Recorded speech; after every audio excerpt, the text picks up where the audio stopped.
With the world growing increasingly dependent on digital devices, more and more of us are relying on our phones, computers, and tablets in our everyday lives. However, for all the convenience they bring, these devices can slow over time. While there's no way to prevent the normal wear and tear that everything goes through, there are a few things we can do to restore a bit of our device's speed. For example, when I notice my device starting to slow down, the first thing I like to do is check its trash folder or recycle bin.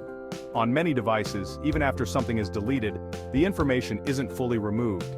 This feature allows us to retrieve files we may have erased by accident, but can also lead to a dramatic loss in storage capacity. Every bit of storage that's used is another bit that the machine has to scan through when you use it. Clearing those folders can go a long way toward freeing up some empty space and speeding things back up.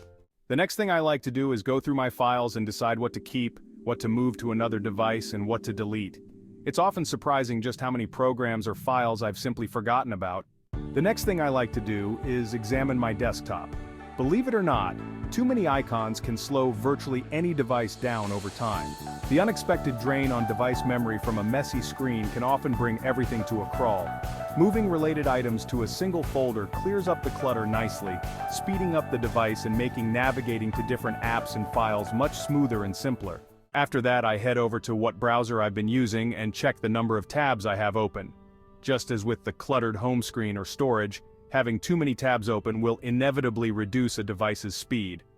Bookmarking important tabs or tab groups for later solves this issue easily and allows me to return to them quickly when I need to. Finally, I head over to the Disk Cleanup app that many devices these days have.